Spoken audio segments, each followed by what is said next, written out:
नमस्कार, स्वागत है आपका। आप देख रहे हैं आज तक। आपके साथ हूं मैं नेहा बाथम। वॉर जोन में पहुंच चुका है आज तक। जहां जंग का एक्शन है वहां तक आज तक है। यूक्रेन के दोनेत्स्क इलाके में आपको रूस यूक्रेन जंग की साहसिक रिपोर्ट दिखाएंगे, लेकिन इससे पहले हम आपको जंग से जुड़ी 10 बड़ी बातें बता देते हैं। दरअसल इस्तांबुल वार्ता में हमला न करने के वादे के बावजूद रूस ने चर्निहिव इलाके में ताजा हमला किया और अमेरिका चर्निहिव पर रूस का नया हमला और कीव के आसपास के इलाकों पर भी रूस द्वारा हमला किया जा रहा है। दोनेत्स्क इलाके में रूस यूक्रेन आमने सामने बताए जा रहे हैं, वहीं डॉनबास के इलाके में भी रूस का हमला देखा गया है। मध्य यूक्रेन के 2 तेल डिपो पर रूस का हमला हुआ है। इसके साथ ही मिकोलेव के स्पेशल फोर्स मुख्यालय पर रूसी हमला हुआ है। मिसाइल हमले में दनिप्रो काफी क्षतिग्रस्त हुआ। यूक्रेन को सुरक्षा गारंटी नहीं देगा अमेरिका। इसके साथ ही पुतिन को सलाहकारों ने दी है गलत जानकारी, यह भी अमेरिका अपने दावे में कह रहा है लगातार। और यूक्रेन को $500 मिलियन अतिरिक्त सहायता देगा अमेरिका। अब बात यूक्रेन में चल रहे जंग के एक्शन की, क्योंकि आज तक की टीम पहुंच गई है यूक्रेन के इसी इलाके में जहां रूस का कब्जा है। जी हां, दोनेत्स्क का वो इलाका जिस इलाके में देश का कोई न्यूज चैनल नहीं है, वहां है आज तक। देखिए वॉर रिपोर्टर गीता मोहन की साहसिक वर्ल्ड एक्सक्लूसिव वॉर रिपोर्टिंग।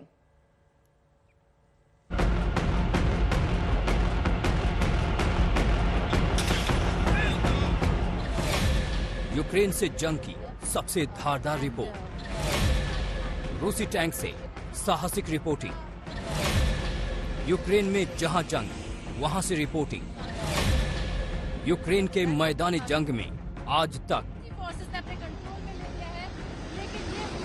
जंग की रिपोर्टिंग कोई बच्चों का खेल नहीं, लेकिन आपका पसंदीदा चैनल पिछले 36 दिन से यूक्रेन के हर उस जगह से सीधी रिपोर्ट दिखा रहा है जहां मिसाइल बरस रही है, बमों के धमाके हो रहे हैं, जहां रूस और यूक्रेन की फौज एक्शन में है। T-64 रशियन टैंक तैयारी बिल्कुल जारी है। यहाँ पर रूसी फोर्सेस एमिनिशंस और वेपन्स इस टैंक के अंदर डाल रहे हैं और कुछ ही देर में ये यहाँ से बॉर्डर के एरियाज तक पहुंचने वाले हैं। ये वो इलाका है जो अब रूसी कंट्रोल में आ गया है। यूक्रेनियन फोर्सेस को उन्होंने पीछे कर दिया है, पीछे पुश कर दिया है। ये गोरलोवका का इलाका है, यूक्रेन के डोनेट्स्क ओब्लास्ट का हिस्सा, जो फिलहाल रूसी कंट्रोल में है, लेकिन यूक्रेनी फौज ने यहाँ मोर्चा खोल दिया है, लिहाजा रूस फौज एक्शन में है। टैंक्स आफ्टर टैंक्स यहाँ पर देखिए आप, टैंक्स चलते जा रहे हैं फ्रंट लाइन पर। ये वो इलाका है, वो गांव है जो अब रूसी फोर्सेस ने अपने कंट्रोल में ले लिया है। लेकिन ये लगातार सपोर्ट जो है फ्रंट लाइन तक चलता जा रहा है। जब जब चाहिए होता है आप देखेंगे यही रास्ता इस्तेमाल हो रहा है फ्रंट लाइन पे जाने के लिए। और यहाँ पर लगातार हमने देखा है, चाहे वो एमिनिशन सपोर्ट हो, चाहे वो टैंक्स हो, चाहे वो बाकी सारे जो सामान है जो फ्रंट लाइन में चाहिए होता है, उन सब के लिए ये एक आउटलेट, ये बहुत ही इम्पोर्टेंट रोड है जो फ्रंट लाइन तक जाता है गोरलोवका से। आज तक की वो रिपोर्टर गीता मोहन कल मारियोपोल में थीं, लेकिन जैसे ही डोनेट्स्क के बॉर्डर इलाके में वॉर एक्शन शुरू हुआ, वो गोरलोवका की तरफ बढ़ गई। हम गोरलोवका जा रहे हैं जो नॉर्थ में पड़ता है डोनेट्स्क के, रशियन कंट्रोल में है। काफी समय से डोनेट्स्क के कंट्रोल में रहा है, जब से 2014 से जब से लड़ाई शुरू हुई तब से। लेकिन अब वहाँ पे यूक्रेनियन फोर्सेस ने शेलिंग शुरू कर दिया है। गोरलोवका के रास्ते में आज तक के कैमरे ने जो कुछ कैद किया, उससे साफ हो गया कि यूक्रेन की फौज ताबड़तोड़ एक्शन में है। रास्ते में रूसी T-72 टैंक कबाड़ में तब्दील नजर आया। हम गोरलोवका के रास्ते में है, लेकिन रास्ते में यहाँ पे एक अनडिस्क्लोज्ड लोकेशन है जहाँ पे ऐसे रशियन T-72 टैंक्स, जो भी टैंक्स है जो यूक्रेनियन फोर्सेस के अटैक्स में खराब हो जाते हैं, उनको यहाँ लाया जाता है। ये T-72 है, वो देखिए वहाँ पे टैंक्स चल रहे हैं फ्रंट पे। गोरलोवका ज्यादा दूर है, तो मिशन यहाँ पे रूसी फोर्सेस का डोनेट्स्क के फोर्सेस के साथ चलता जा रहा है। यहाँ पर हम देखते हैं कि टैंक करा जाएगा और वैसे ही फिर से फ्रंट पे भेजा जाएगा। इस्तांबुल वार्ता के बाद रूस ने कीव और चर्निहिव की तरफ बेशक हमले कम करने का वादा किया है, लेकिन जंग के 35वें दिन यूक्रेन के बॉर्डर इलाकों में एक्शन शुरू हो गया है। ये संकेत इस बात के हैं कि यूक्रेन की फौज उन इलाकों को अपने कब्जे में लेना शुरू कर दिया है जहां जंग के शुरुआती दिनों में ही रूस ने कब्जा कर लिया था। उन्हीं इलाकों में एक है ट्रास्टियानेट्स। ये तस्वीर ट्रास्टियानेट्स की है। ये सुमी के दक्षिण इलाके में है। अमेरिका के मुताबिक यूक्रेनी फौज ने अब इस इलाके को फिर से अपने कब्जे में ले लिया है। यूक्रेन के राष्ट्रपति के दफ्तर से जारी इस वीडियो को देखिए। यूक्रेनी सेना की गाड़ी शहर में दौड़ रही है। रूसी हमले में शहर की इमारतें बर्बाद हो चुकी हैं। अस्पताल हो या रिहायशी बिल्डिंग, सब कुछ बर्बाद नजर आ रहा है। हालांकि यूक्रेनी फौज के दाखिल होने के बाद रूसी फौज यहां पहुंचने लगी है, यानी युद्ध का मैदान अब डोनेट्स्क के इलाकों में शिफ्ट होने लगा है। हम अभी गोरलोवका से वर्कनेतुर्स्काया जा रहे हैं, जहां पर गंभीर बैटल हो रहा है, बहुत फियर्स बैटल हो रहा है यूक्रेनियन और डीपीआर और रूसी फौजों के बीच में। साफ नजर आ रहा है कि जंग शांत होने की जगह तेज हो रही है। ये युद्ध का संभवतः नया दौर है। यूक्रेनी फौज एक्शन में है, रूस भी पलटवार के लिए तैयार है। गीता मोहन, डोनेट्स्क आज तक।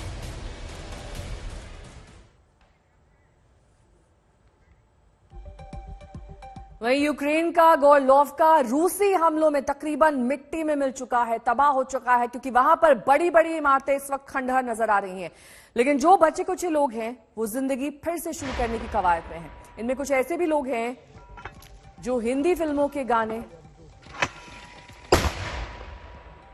अब आपको दिखाते हैं निशाने पर कौन कौन से वो इलाके हैं। रूस के निशाने पर कुखारी है, जाइटोमिर है, Kyiv, Poltava, Kharkiv, Dnipro, Mariupol, जिसको पूरी तरीके से तबाह कर दिया है रूस ने, उसके कब्जे में है।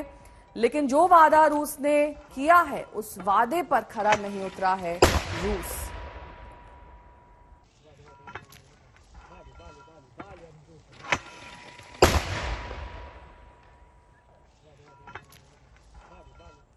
वहीं मारियोपोल में लोग जिंदगी फिर से शुरू करने की कवायद में लगे हुए हैं। वहां सब कुछ दरअसल रूसी सैनिकों ने तबाह कर दिया है। जो बचे कुचे लोग हैं वो अब नए सिरे से अपनी जिंदगी शुरू करना चाहते हैं।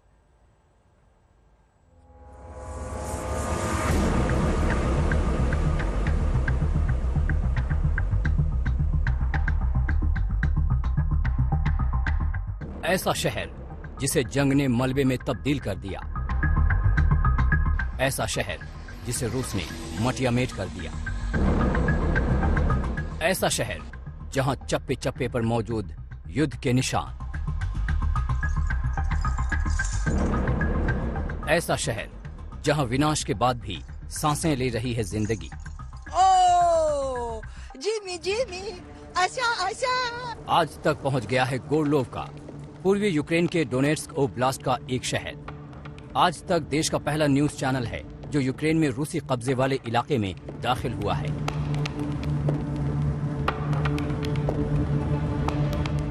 रूस के हमलों ने गोरलोवका की इमारतों को तो नष्ट कर दिया, लेकिन यहां हमने देखा कि स्थानीय लोगों का इस्पाती जज्बा रूसी हमले से नहीं दिख पाया।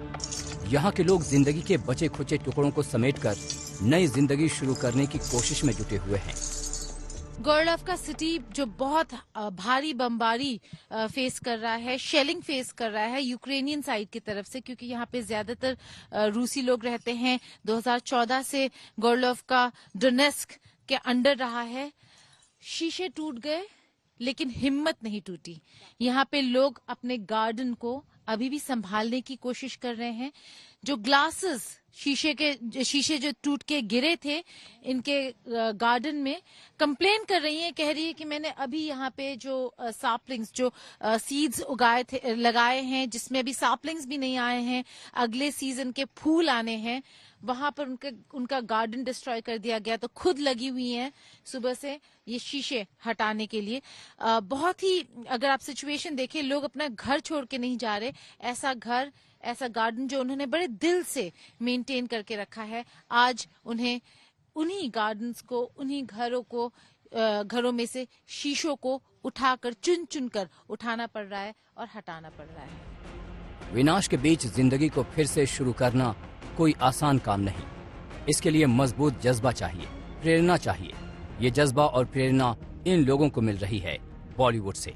जी हाँ, त्रासदी के बीच गोरलोवका में हमें ऐसे लोग मिले जो हिंदी फिल्मों के गीत गुनगुना रहे थे। घर टूट गया है लेकिन स्पिरिट्स नहीं टूटा। एलिना यहाँ पर न केवल कह रही है कि वापस से अपना घर वापस बनाएंगी, अपना गार्डन वापस बनाएंगी, लेकिन राज कपूर की बड़ी फैन है, वर्ल्ड वॉर 2 के बारे में बात कर रही हैं और ये कहा कि हिंदी फिल्म्स देख के उन्हें आंसू आ जाता है, इतना पसंद है। Elina, do once more what you did, the song Jimmy Jimmy. О, Джимми, Джимми, Ася.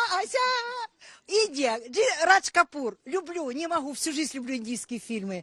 У меня столько дисков, Бобби есть, у меня много, да, Рам Шиам, Зита Гита, все у меня есть Sita диски. Gita, Ram और श्याम, अब आप लिस्ट है इनके पास, लेकिन आपको समझ आ रहा है कि जमाने की है और अभी भी भारत से उतना ही प्यार करती हैं। जिस पैमाने पर गोरलोवका में विनाश मचा है, उससे निकलकर खड़ा होने के लिए यकीनन बड़ा जज्बा चाहिए। हम गोरलोवका इलाके में कुछ और घरों में पहुंचे जहां सिर्फ और सिर्फ बर्बादी नजर आती है। गोरलोवका के इस बिल्डिंग, इस नेबरहुड से 1 किलोमीटर दूर यूक्रेनियन फोर्सेस हैं, यानी कि ये लास्ट पॉइंट है और ये बिल्डिंग और ये नेबरहुड सबसे ज्यादा अटैक्स अगर सहे हैं तो इस नेबरहुड ने सहा है। हम ओल्हा के घर जा रहे हैं जो अपना फेस नहीं दिखाएंगी, अपना आइडेंटिटी नहीं दिखाना चाहती या बताना चाहती, क्योंकि इनके रिलेटिव्स और फैमिली मेंबर्स यूक्रेन में भी रहते हैं, इसीलिए वो नहीं दिखाना चाहती। लेकिन ये उनका घर है जो 2015 से अटैक्स होते आ रहे हैं। अभी रिसेंट अटैक में भी काफी ज्यादा नुकसान हुआ है, लेकिन ये ब्रिक्स और ये वॉल्स अगर आप देख रहे हैं फिर से बिल्ड करना शुरू कर दिया है। काफी डिटर्मिनेशन है। अपने पड़ोसी के घर में रह रही हैं क्योंकि उनका घर बिल्कुल खराब हो गया है, टूट चुका है। और अगर आप देखें यहाँ पर ये जो नेबरहुड है, मैं सत्या के साथ अगर बाहर जा सकूं, ये बिल्डिंग आखिरी बिल्डिंग है जिसके 1 किलोमीटर बाद यूक्रेनियन फोर्सेस हैं। तो सबसे ज्यादा अगर किसी नेबरहुड में डैमेज होता है वो यहाँ पर होता है, लेकिन अभी भी यहाँ पर कुछ लोग रह रहे हैं। अब हम गोरलोवका के उस इलाके में पहुंच गए हैं जहां पिछले महीने तक यूक्रेन का कब्जा था। यूक्रेनी फौज ने जंग के लिए यहां हथियारों का भंडार रखा, लेकिन रूसी फौज ने सब पर कब्जा कर लिया। यहां की दीवारों दरवाजों पर भीषण जंग के निशान मौजूद हैं। हम यहाँ जहाँ पर है, ये एक घर है जहाँ पर मशीन गन यूक्रेनियन फोर्सेस ने रखा हुआ था और अपना एक्शन यहीं से कर रहे थे। ये वो पैलेट्स हैं जो आप देख सकते हैं। ये जो दरवाजे हैं उसमें आपको दिख रहा है किस तरीके की यहाँ पे फियर्स फाइटिंग हुई है। शेल मार्क्स और शेलिंग के मार्क्स हैं और बाकी यहाँ पे जो आसपास घर है वहां पर भी काफी सारा एम्यूनिशन रखा हुआ था। जब रूसी फोर्सेस ने यहाँ पे कंट्रोल ले लिया और यूक्रेनियन फोर्सेस पीछे हट गए जहां पर वो अभी है, तब इस पूरे इलाके में जिन जिन घरों में ये एम्यूनिशन रखा हुआ था उस सब को कॉन्फिस्केट कर लिया रूसी फोर्सेस ने। आपको लिए चलते हैं यूक्रेन के आखिरी फ्रंटलाइन पोजीशन पर। ये इलाका है बरखा स्ट्राइंका का। इस इलाके में सारे घर बर्बाद हो चुके हैं। महज 30 लोग यहाँ रह गए हैं। फ्रंट लाइन के आखिरी पोस्ट पे, आखिरी पोजीशन में हम खड़े हैं। यहाँ पे रूसी फौजों ने कंट्रोल ले लिया है, यूक्रेनियंस को पीछे कर दिया है। तो ये जो पहले यूक्रेनियन साइड था, आज ये गांव वर्खवा स्ट्राइंका जो है वो अब रूस के अंडर आ गया है। रूस और डोनेट्स्क के अंडर आ गया है, डीपीआर के अंडर। गांव देखिए बिल्कुल बर्बाद हो चुका है, एक भी घर नहीं बचा है। मोर्टर शेलिंग दोनों तरफ से चल रहा है, बमबारी दोनों तरफ से चल रही है। इसी वजह से घर सारे बर्बाद हो गए हैं। यहाँ पे हमें कहा जा रहा है कि केवल 30 लोग हैं, 30 सिविलियंस जो अभी भी इस गांव में हैं और जाना नहीं चाहते हैं। बाकी सब या तो उस तरफ चले गए हैं या इस तरफ आ गए हैं। लेकिन माहौल ऐसा ही बना रहेगा यहाँ पर। क्यों? क्योंकि ये क्रिटिकल जगह था जो अब रूस के कंट्रोल में आ गया है। लड़ाई चलती रहेगी क्योंकि यूक्रेन इसे वापस पाना चाहता है और रूस इसे छोड़ना नहीं चाहता। इस जंग में यूक्रेन के जज्बे के बारे में काफी कुछ कहा गया है, लेकिन यही बात रूस के लिए भी है। हमें रूसी खेमे में एक सैनिक दंपत्ति मिला जो अपने 5 साल के बच्चे को घर छोड़कर यूक्रेन से लड़ने पहुंच गया है।